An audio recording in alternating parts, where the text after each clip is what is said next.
Welcome into the Cactus Golf Podcast, episode number 15. 1-5. Number 15.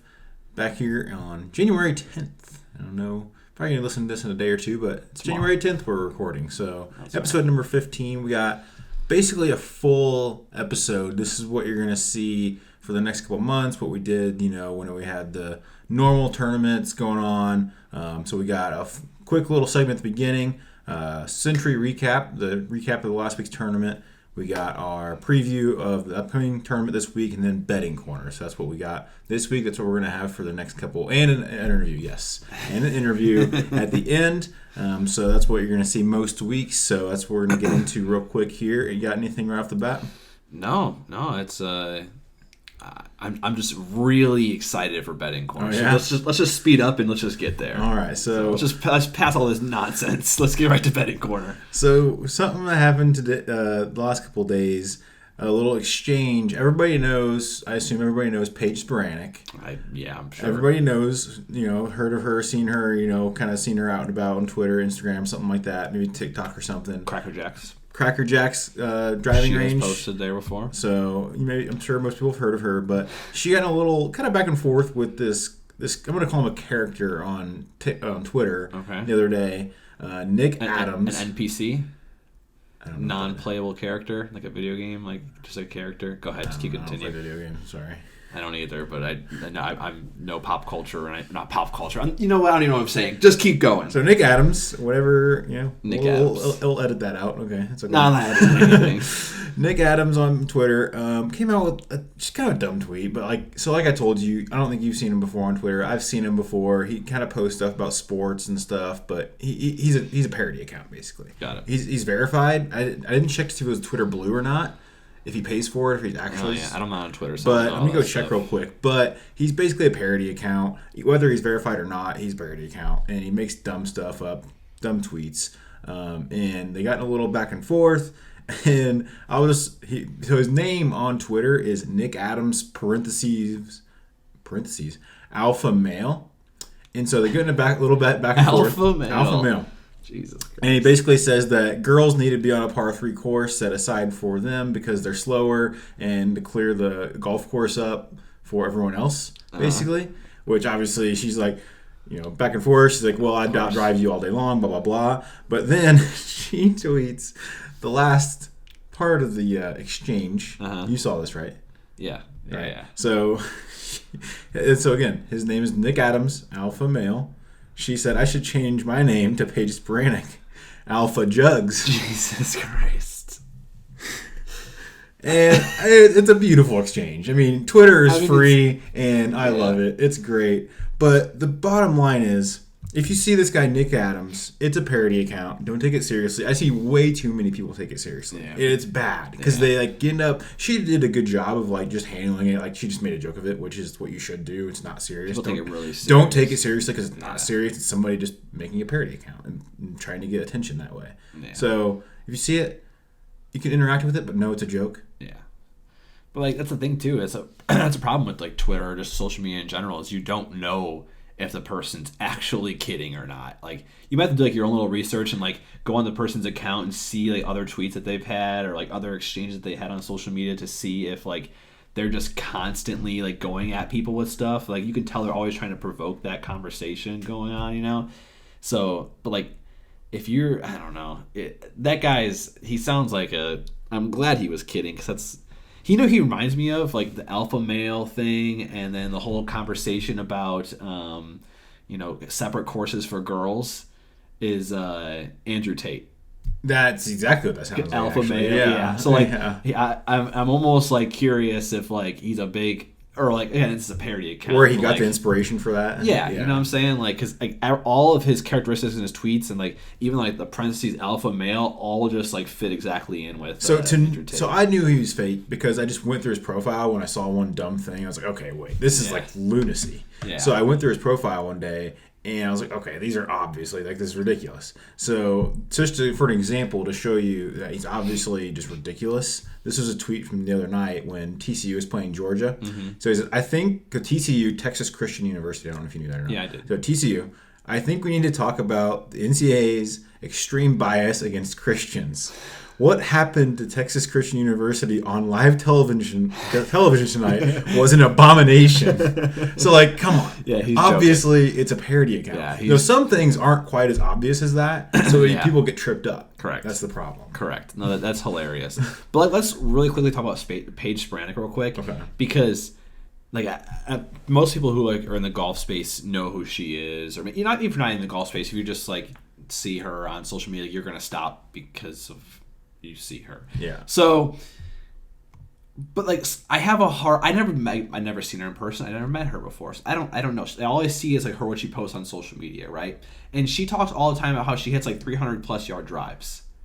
Does she? I don't know. I've never seen that. That she does that a lot. She talks about it a lot. She just said she could outdrive this guy. So yeah. But like she says that he can drive over 300 yards, and like I would love if that's true. Like major props to her. That's crazy. Like I will once in a very blue moon have my drive roll out past 300 yards. Like very once in a blue moon. Like I usually like find out how far that was and I screenshot of my 18 birdies and I'm like, oh yeah, I feel really good after that one, and then proceed to double bogey. But she like always talks about how she can just hit these monster drives. I just find that I don't know.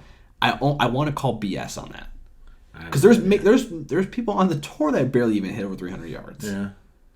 I have a really hard time of believing that. I've never seen this. I don't know, but hey, I don't know. She's a good golfer though. I mean, yeah, she must be decent. I don't know. I never seen her play in like events though, like charity events or like scrambles or something. I always just see her post on social media.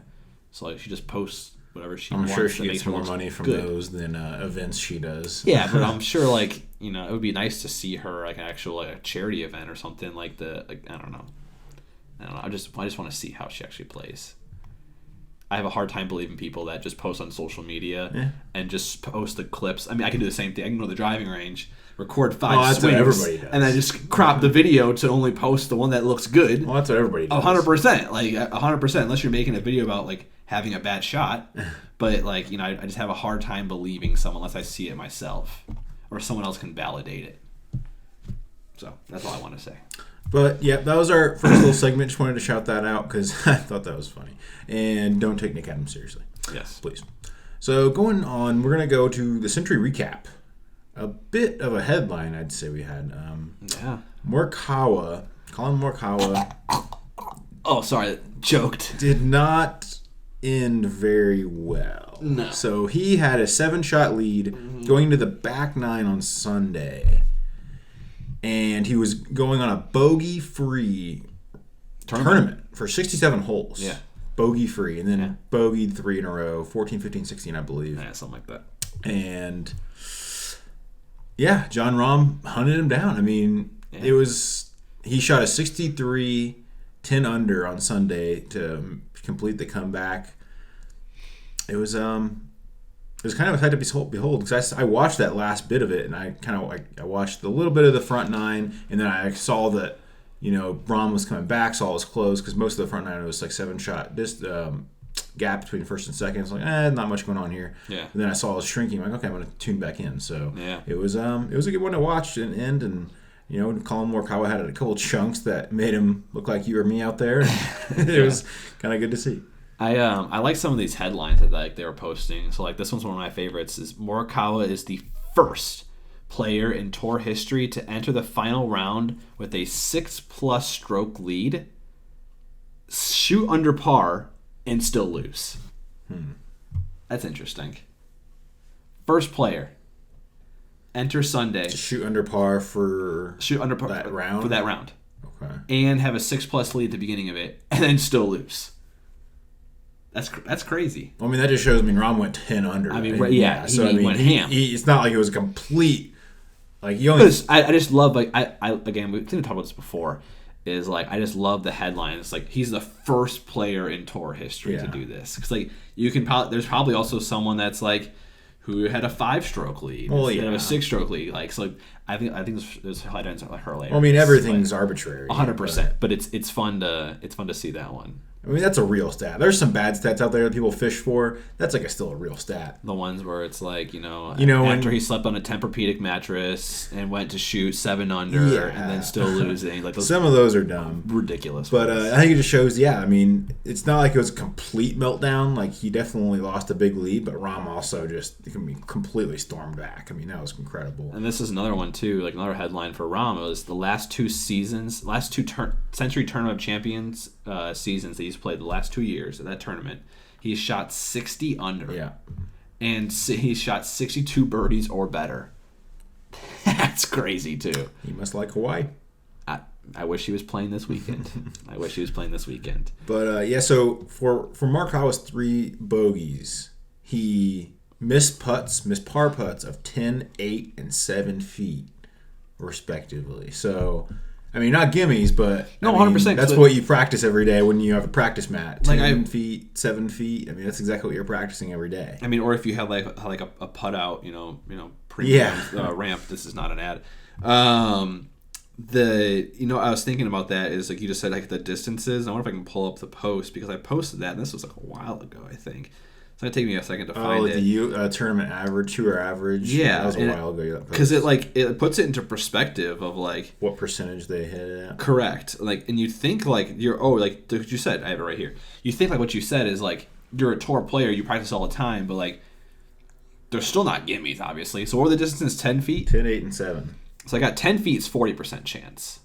I don't have 8. I go from 5 to 10. So 5 is 77%. So obviously, what would you say, 6 and 8? 8 and 7. 8 and 7 are between 77% and 40%, obviously. So, I mean, essentially, we can argue and say it's like 1 out of every 2 putts goes in. That's tough. So he's doing for some regression, back to the mean. Yeah. He's not going to miss any of those now. Possibly, yeah. Stats don't lie, man. I mean, this is what it is. But so that was the entertaining part of Sunday there. That little comeback, rounding out the top 10. We had Rahm 1, Morikawa 2, and then we had Hoagie, Homa, I believe 4. Let me see here. I didn't put the exact here. So yeah, Hoagie and Homa were tied 3. I'm sorry. Tied 3, yeah. Tom Kim and JJ Spawn tied 5th. Finau and KH Lee, Scotty Scheffler, Matt Fitzpatrick all tied 7th. Yep. Yeah. It was a good one. There was big names up there. Yeah, I mean it was big. It was like we said, or in the field preview, the field was really packed. Yeah, it was a good field last weekend. Obviously, one of the featured events again, so that's part of the reason. $20 million purse last week, so you see that difference money makes. Even like they talk about, I mean, money makes a difference because they're going for a much smaller purse, almost a third of the size this weekend, and they lose about, I think it's like almost half of their crowd from this past weekend. They're not playing this weekend. So, all right, before we talk about that, because we're kind of transitioning over to the Sony Open, I got my 2 truths and a lie for you. So, obviously, we're talking about Rahm here. So, first one is... he's from Spain. Well, I was going to put that one on there, but I was like, his nickname's the Spaniard, so I really hope you would know that one. Well, I mean, you see his flag by his name. 100% too, so. Yeah. Where's Seamus Power from? Seam. Ireland. I always see his flag too. It's easy to look for like players like that because like a lot of it's like United States. You keep scrolling and you see that one weird flag and you're like, there he is. All right, so here's my 2 truths and a lie for Jon Rahm. He currently holds the record for being the number 1 ranked amateur in the world for the longest time. Number 1. He attended Arizona University where he collected 11 collegiate victories. It's 2. I already know that's the lie. He went to Arizona State. He did go to Arizona State. Let's see if I can trip you up. But anyways, the last one was he secured his first PGA Tour victory in 2017. So yes, the lie was that he did not attend Arizona University. He went to Arizona State. But yes, that also is true. He currently holds the record for being the number 1 ranked amateur in the world for the longest period of time. And it's for 60 straight weeks from 2015 to 2016. And then his first PGA Tour victory was in 2017. And he did so very famously by holing out a 60-foot eagle putt on 18. That'll do. That's very impressive. Which is kind of interesting though, because like the longest what was it? Number one in amateur, which is odd because you'd think that would be a hard one to get because you're probably going to turn pro. Like if you've held it for like a decent number of time, you're probably going to go pro soon. So it's like, I mean, you have to start off hot right away, essentially. Sure, yeah. I mean, 60 weeks is essentially a little over a year, obviously. Right. So, I mean, it's only a year actually. Think about it. 14 months. Yeah. 14 months. Yeah. So I mean, it's pretty impressive. Pretty impressive. He did so famously at Arizona State, right down the street. Which I think there was another stat too that I was going to pull in here. But do you know who also went to Arizona State? I didn't know this one. Very famous person who was like one of the person first or golfer that golfed at Arizona State. Also jumped over to one of the first jump over to live. Phil Mickelson. Oh really? Yeah. I didn't know that. He went to Arizona State. That was like 40 years ago. So I mean, yeah, I mean that's fair. I did not know he went to Arizona State though. Fun fact of the day. Lefty. Oh yeah. All right. Well, let's get on over to the Sony Open, which is still in Hawaii. It's going to be. I was going to look at the pronunciation of this place. I forgot to do it. I was glad I wasn't doing it. So Wailea. Wailea? Did you look it up? No, I thought you said you looked it up. I was letting you do that one. Wailea Country Club. Sure. Yep. Honolulu. I know that one. It's in 7,044 yards, par 70. So it's only a 37-minute flight from Kapalua to Wailea. That's what we're going to call it. Sure. And defending champion, Hideki Matsuyama. Yep. It's the first full field of 2023. 144 golfers. Full field. So many. And I was looking at it for Betting Corner. I'm like picking my players. And I'm like, I don't want to say I'm not confident in my picks, but it just like adds an aura of like uncertainty because there's so many, 100%. So much to pick from. It's like, well, I feel good about this one, but they're like, random no name. Honestly, this can happen at any tournament. A random no name could just pop up out of nowhere and just ball out one weekend. So it's just so I forgot what it was like to have a full field. We haven't had one in a while, so it was different. But it's gonna be another low scoring tournament with the winner typically around 20 under, at least 20 under for the last like 6 or 7 years. That's what it's been. So another low scoring tournament we're gonna have here. So it'll be good. A decent field, not terribly weak, but not as weak as or not as strong as last week. Yeah, that's what I was saying that the field includes 19 of the 39 players from last week. So big names: Jordan Spieth.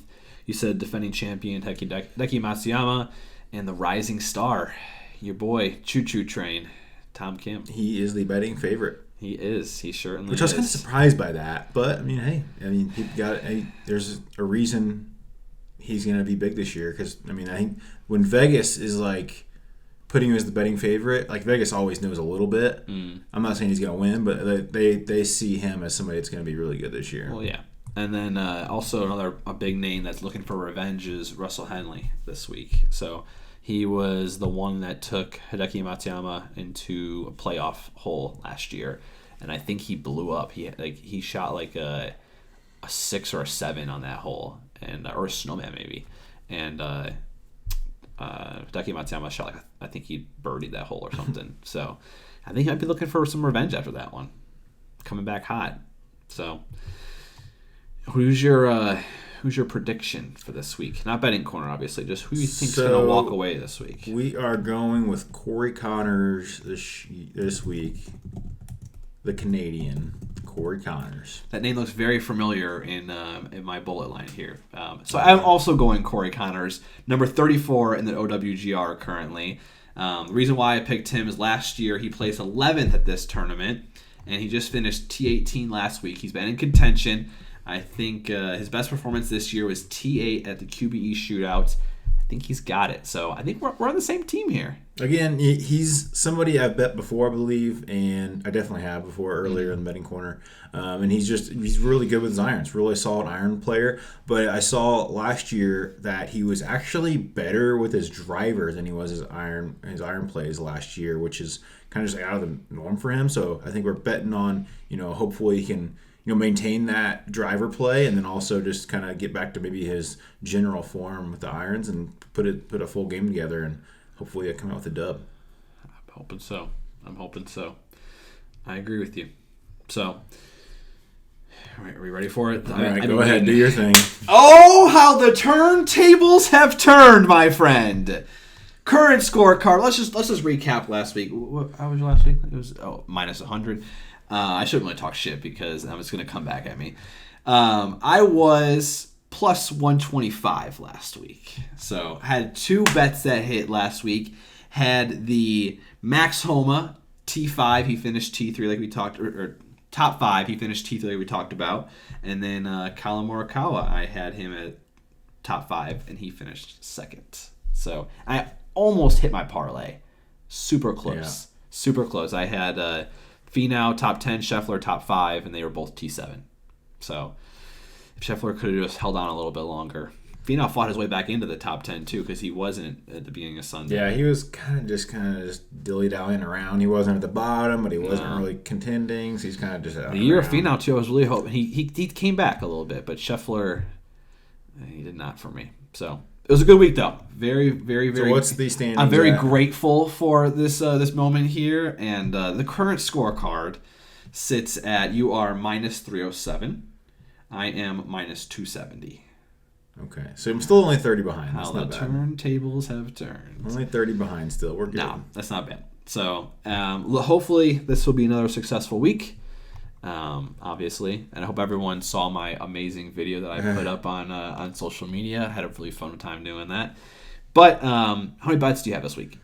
I got 5 again. I got 5 as well. That's just we're not going to do more than 5. Yeah. Because at that point, stretching too thin, and you're not really taking any stabs. You gotta like make a bet, make a bold prediction. And we're not doing 1, but we're doing 5. We're not doing 10, so kind of meet in the middle. Yeah. We're not just gonna bet everybody. So yeah. Yep. So I will start. Go ahead. First one I have is another familiar name. Rookie this season. Taylor Montgomery. I got him top 10. Taylor Montgomery, top 10. Odds are plus 360, 25 units. I'm a big Taylor Montgomery fan, man. I was surprised not to see him last week though. Well, that's what I tried to stick to is players that were there last weekend, because there's a little trend I saw that that generally people that played last weekend, it kind of correlates just because you're staying in Hawaii, similar conditions. The course is a little different because I think last week was more closer on the mountain range, so and this one's a little more flatter and wind comes into play more. But I think just over the last 5 or 6 years they have correlated to where if you played last week, it's gonna be in your benefit this week generally. So I tried to stick to that. So that's what I'm gonna go here with my first one. Tom Hoge, again, he's been on here several times. Yep. I think he's paid off once or twice, or been close at least. Tom Hoge, top 10. That's plus 260. I'm going 35 units. Kind of a little heavy there on Hoge. Hoge that was at the TCU Georgia game yesterday? I saw somebody. It was.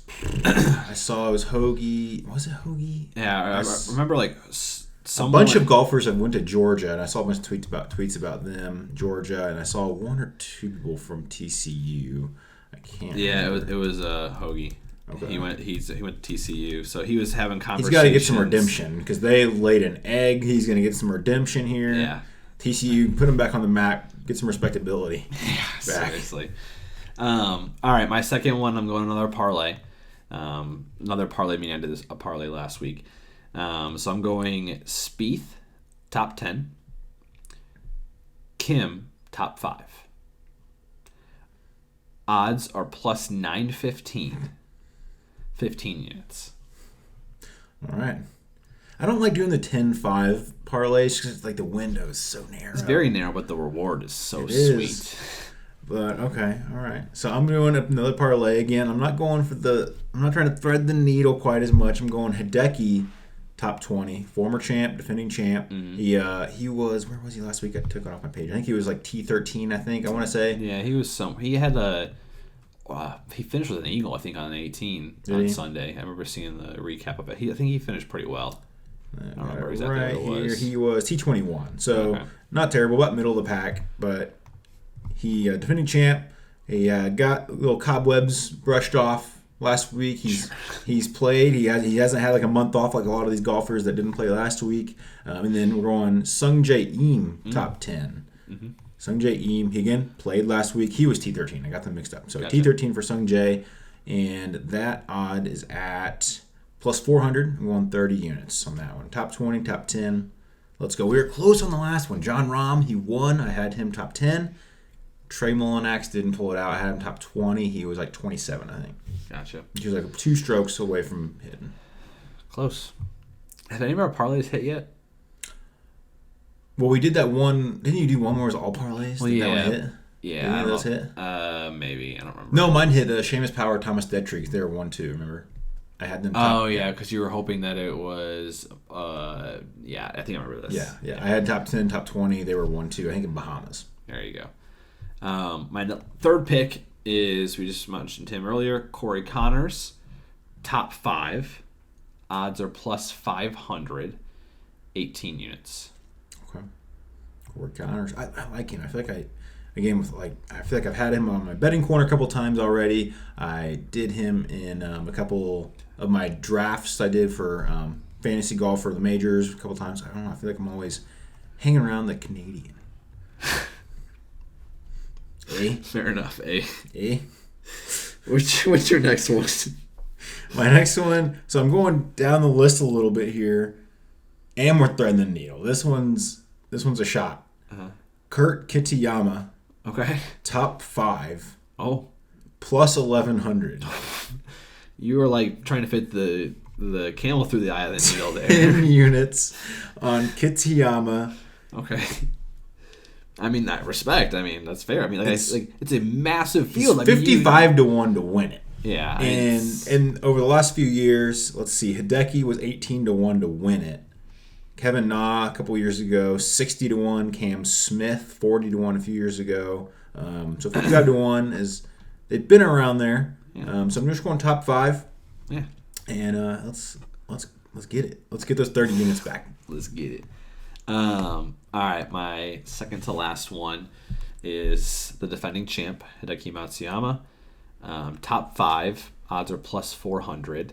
30 units. I've bet on him before, and this is actually one I will consider throwing him on the whiteboard. Oh, wow. Yeah, because I remember I bet on him before. I forgot what tournament it was, and he withdrew, actually. This was the time where I had him in 2 parlays, mistake on my behalf. I had him in 2 parlays, and he withdrew from the tournament and killed both of them. So it was a little bit of a struggle to get myself to place that bet this morning, but I did. So Hideki Matsuyama top 5. Let's get it. All right. Well, I'm going again even a little bit further down the list here. Jesus. And we're going Chris Kirk top 10. Big top Kirk. 10. Chris Kirk top 10 plus 750 on that one. Okay. 15 units. All right. Did you just we're throwing some darts? Did you close your eyes and just swipe around and just press someone's name? I don't worry about my system. Yeah. Right? Yeah. All right. We're throwing some darts this week. I hope so. All right. My last one, and you mentioned him earlier, Sung Jae Im, part of your parlay, but I have him outright winner. Odds plus 1,200, 12 units. Okay. I think it's going to be it. Like you say, T13 last week. Yep. So this could be his momentum going into continuing the season. Okay. Yeah, my last bet, when I said the winner, Corey Connors outright winner, plus 2,200, 10 units. That's my last one. We're gonna get that back. We're getting the 30 units back. And how many? I need to have a twofer like you had, because that's a twofer. Yeah, just gonna feel sweet. The strategy of at least if one hits, you get your money back is great. Yeah, that's what you have to. And then anything after that is gravy, which is amazing. So I was set up at one point last week when Seamus was in. Yeah, because we both had Seamus top 10. He was right there the whole time. He was. I almost went 4 for 5 because I had Patrick Cantlay winning last week, and he was in the contention. He finished T16, so kind of middle of the pack. But at one point I had 4 of my bets hitting. I was at work and I pulled it up and I was like looking at it. And I saw it, and I closed my phone. I'm like, I can't watch this. I'm really bad at like getting on Thursday, and then like the front 9. I'm like, oh yeah, he's got he's 1 under, and it's like they have so many holes left. It's not even worth looking at. That's the hardest part about this too. Is like that's why I don't want to watch it so early, because then I get way too emotionally involved, and I'm like super excited. But like even like early Sunday, I'm still like too involved. Like I need to like start watching it like when it's like hole 15. Like, at that point, like I don't know, I get way too. I don't know, maybe back 9 or on Sunday, not hole 15. But I just think, like you said, like I find myself way more attached, and on Thursdays just like automatically refreshing and seeing where they're at. And I'm like, I can't do this to myself. Like, I bogeyed the first one, he's screwed. It's the same thing of like investing in stocks and then like checking it every hour. And like you're just like, it's not going to do you any good. It's just not going to do any good. You just got to wait and just look at it every like once. Couple times a year. I mean, crap, jeez. So, all right. Well, that's going to be Betting Corner. Stay tuned for my comeback. We're going to get back on the lead here, and stay tuned also for the interview we have coming up a little later here in just a few seconds, actually. Yeah. All right. See you guys. Thank you guys for continuing to listen to the Cactus Golf Podcast. We are with our final segment, another interview. We have been super excited to have Chris Soto on the podcast today, the founder of Breasy Apparel, and he also has his little special guest today as well. You guys are watching on YouTube. This is a first. This is a first for Cactus podcast. I'm excited. Yeah, sorry about that. Yeah, I wasn't planning that he was going to be here, but that's all right. It makes it more fun. Yeah, I like it for sure. So let's cut right into it here. So let's start before Breasy was a thing. What got you into playing golf? Was it something that you started at an early age? Did you pick it up later in life? Yeah, so it's kind of a little bit of both.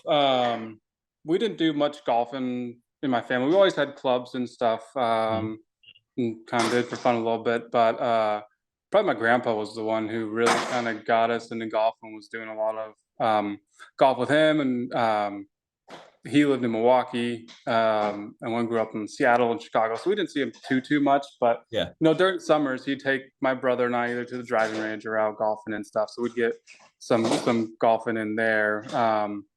Then during the year we were always busy with like basketball, baseball, that's kind of stuff that we always did. And then as I got older, just kind of my high school buddies, college buddies, we just would start golfing in college and stuff and getting into there. And then after college, my buddies and I would be going out a couple times a week and stuff, after work and all that stuff. Kind of slowed down the last couple of years. We all kind of had a couple kids in a couple of years, so it's kind of slowed down a little bit. But yeah, we're kind of getting back in the swing of things. But we were never. I guess both of us, me and my buddy James. He's trained. Me and my buddy James are the two that started it. And we're both in Kansas now. Okay. We live in Salina, Kansas, and he's one I met after college when I moved out here for work and stuff. And he's one of my buddies we were golfing with, and so we were golfing all the time. We both love to golf, just get out there. But again, like with the kids and everything, we don't do it as much. But we both it was perfect because we're both at a similar skill level where I know we both kind of had we golf a little bit, growing up and stuff, and then got into it a lot more as getting older and everything. So we kind of both were at the same level and everything, and kind of made it pretty fun. Yeah, no, absolutely. That's a good thing. So my buddy Blair and I, who started Cactus Golf, we're both very similar level too. Didn't play golf a lot when we were younger. Played every once in a while. Baseball was my sport, and soccer was his. And as life evolves and you can't play some of those sports anymore, golf is one that you continue to keep playing. So it's another way to stay competitive and have a good time. So I like that. So what made you guys decide to start an apparel brand? I don't know. It's kind of like a spur of the moment thing, really. I mean, I was kind of just looking around for some fun polos to wear, and I stumbled across the brands who had already existed. This is probably back in like 2020 or whatever, summer 2020. So I stumbled across some of the brands that exist, and I was like, well, this is cool. I just kind of bought one, and I really liked it. And I just kind of was like, I kind of like, because it's not buying blue polo, red polo, or whatever. Yeah. You can just kind of put whatever you want on there and get creative and get fun. And I was just kind of like, so I was like, hey, this is pretty cool. I mean, let's see if we can do something here. It sounds like a fun idea and everything like that. So, yeah. And with us not being absolutely just ginormous golfers, that's kind of when we started try to do just like activewear, like t-shirts and tank tops and stuff too, along with polos, and the golf stuff is what really took off, and that's kind of where we're focusing on now. Yeah. Maybe circle back to the other stuff later, but that's kind of where we are now, and that's kind of how it all started. Just kind of an idea, and we just researched how we make it, research manufacturers, kind of research the market and all that kind of stuff. And after doing that for a while, we just kind of said, let's go for it. Yeah. Hey, Oliver. No, that's awesome. And it's a lot to learn too. I mean, going into it with like no experience, I mean, you're flying at the seat of your pants. You're just going. I mean, you're figuring it out as you go, and you learn so much, and the things that you never even think that like even factor into some of these situations, and with different manufacturers and sourcing products, and it's a lot. It's a lot, but it's super rewarding when you get that first product in, you see it, and you're like, this was a thought in my head, and here it is. This is a thing. Yeah, this is cool. It's pretty cool, and it's kind of, and then they're kind of going back to kind of like the original idea is like, I can just make whatever I want on a shirt if I like it or whatever. I can just put whatever I want on a shirt and then just sell the rest. And it's like, I just kind of, and like you said, it's pretty cool seeing it all kind of come out. Seeing it all kind of come out into the product and the brand and everything, the followers and all that kind of cool stuff. So it's just kind of been a really fun run. That's awesome. Learning a lot, and it's still, go to work. I go to work, 7 to 5, come home, deal with a couple of monsters. Just over there knocking his train set. That's what we're dealing with. Put them to bed and do some more breezy stuff. So that's awesome. Weekends or nap times, just kind of doing all that kind of stuff. But it's been fun. It's been a learning experience, and it's been that's fantastic. That's super exciting. So let's talk about you guys announced, I think it was in October of last year. You guys got your first investor, and not only just like, I don't know, some random person. Like, we're talking about like a Hall of Fame football player. You're talking about Andre Reed. Like, how does that happen? Like, what did you like reach out to him and be like, hey, like, this is our brand? Like, how does that even explain that story to me? So I guess he kind of found us, and he hit us up. Well, okay, we'll get you some in a minute, bud. So I had seen him kind of out. I think he commented on the competitor's Instagram or whatever. So I was like, okay, Andre Reed, that's interesting. Yeah. So I just gave him a follow, whatever, and just kind of didn't really. I was like, I'll keep tabs on this. Maybe we can get him to wear a shirt or something, once we get going here or whatever. And one day I opened up Instagram and he had just posted a picture, just first thing on my feed. He had just posted it. This is probably a couple of weeks, month or so after I had followed him or whatever, and hadn't done anything with it yet. And I think I just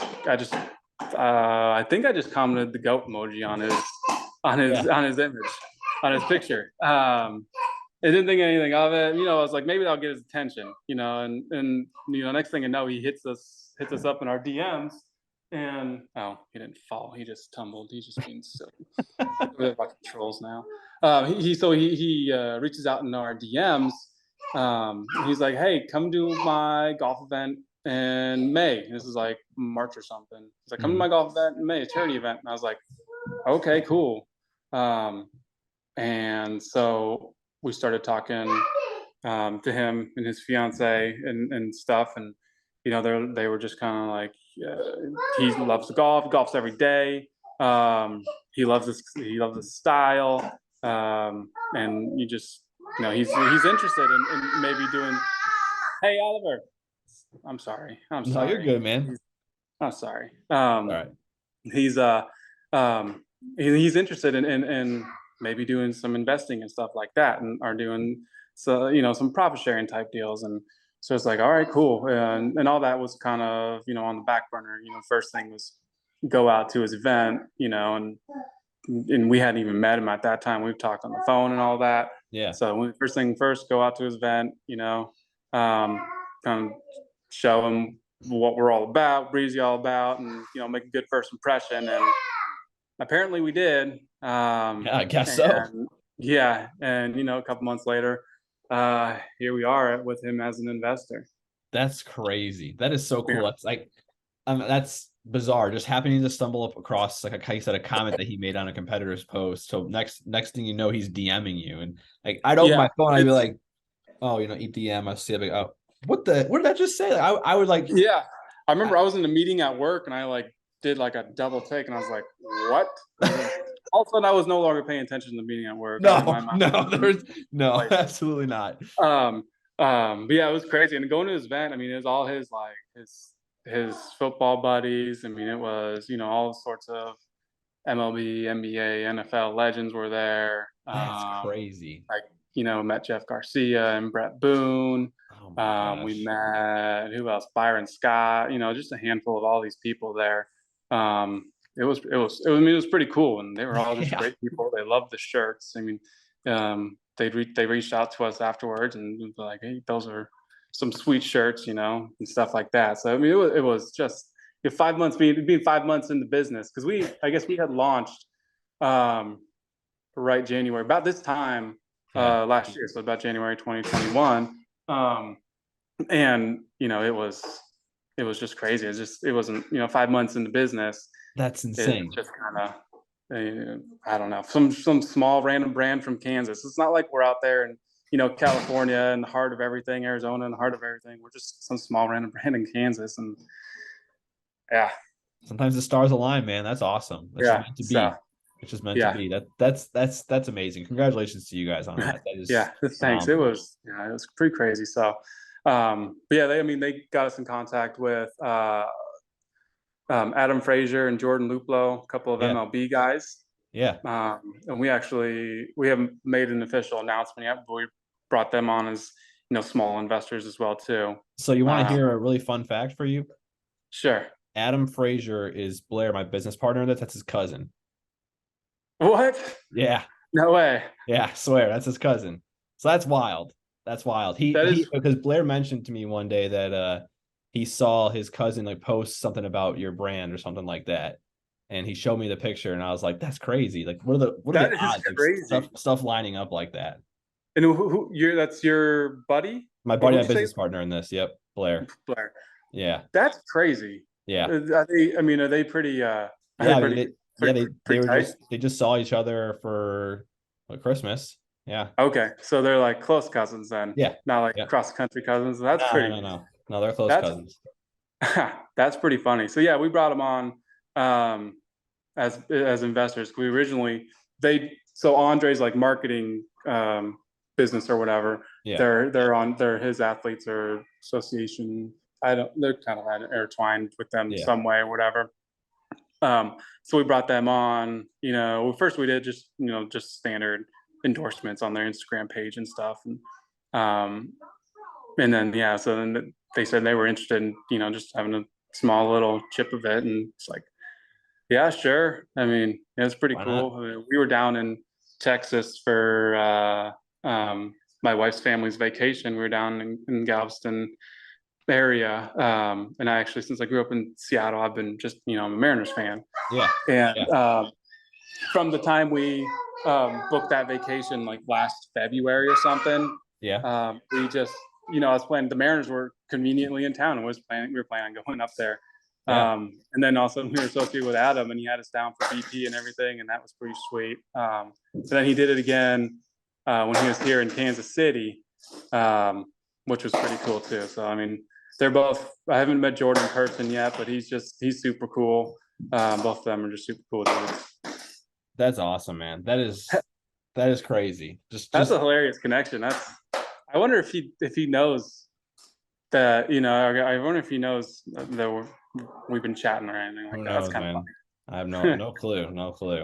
All right, last question I've got for you. I don't want to take too much of your time. So this question is for the listener that's looking to start a golf brand. Okay. Mm-hmm. And it can be any apparel, anything, just getting in the golf space. What's one piece of advice you give to that person? Man, I would say first do your research, know what you're getting into, market, costs, you know, all of that. You know, but then I would say, I mean, if you're going to do it, go all in. You know, don't half-ass it. Don't just kind of put on the back burner. Hope everything kind of turns out. I mean, the big part would be coming out with, you know, a quality product. Don't take shortcuts on the product. Because a big part of it, you know, is retain your customers. You can get a sale, but you want those guys to keep buying. Absolutely. So, you know, they buy it and they're like, oh, well, this kind of stinks, and then probably not gonna buy another. Mm-hmm. You know, so, you know, go quality, go all in quality, dedication to it, you know, your time, you know, just kind of, I mean, it seems like, you know, a monster at first with everything you gotta do, but, you know, it's kind of what I've done is kind of just chip away at it, you know, get your products. And now it's just kind of like, you know, from maintaining the website to sending out emails, coming up with new patterns, new designs and all that kind of stuff, new products, just kind of chipping away at it piece by piece now, and just kind of have, you know, I would say just be, from a macro perspective, it looks like it's so much, and it is a lot. But when you're in it and you just chip away one day at a time, one little thing at a time, that compounds so much, and you're able to accomplish so much more than you think. And your comment about putting out quality products to retain your customers is so true. It's so expensive to acquire a new customer, especially in today's age with just advertising and marketing in general. It's not cheap, and to get that customer the first time is especially in the golf growing up and stuff like that. So I mean, it's there's tons of competition out there. It's all those the big brand names out there and everything like that. So you know, you got to go with them, with those people with thousands and thousands and thousands of reviews and all that. So it just, you know, it's just kind of something you just got to be dedicated, stick with it. When it sucks, just stick with it, and you know, you're just, you know, you're in it for the long haul. That's right. As long as you have product, you know, I mean, if things get bad, as long as you have product, you know, you can at least dump it and turn around for something. So it's kind of, you know, just, I guess, just, I like that. Gotta go for it. I agree 100%. Well, Chris, I appreciate you being on the podcast. Where can everyone find more information about Breasy? You can find us on all of our social medias. Their handles are just Breasy Apparel, BREASY Apparel. And then our website's breasyapparel.com. Actually, our TikTok might just be Breasy. I can't remember. I never go on the TikTok. Probably need to. This spring, I'm gonna get out and do some more stuff. But like, I mean, just, you can find us on there on our social media. Give us a follow. You know, and let us know what you think. We got some new patterns coming out. I think I have some old ones I'm going to start clearing out. I think we're going to go with some. I got some fun patterns coming out, I think. You know, we have a lot of tropical. Everyone's got tropical, but we've been getting some graphic designers together and coming up with some fun, unique patterns that we think are pretty fun. So keep an eye out for those. Quarter zip drop. New hats just came in. Got ball markers if you want them. Fun stuff. So you got it all, man. You got it all. Well, I wish you guys the best, and again, appreciate you, Chris, for being on here.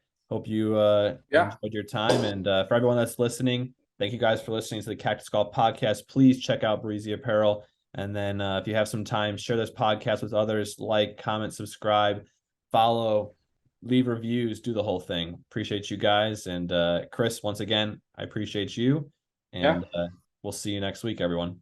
All right. Well, thanks for having me. Sorry about the toddler. That's all right.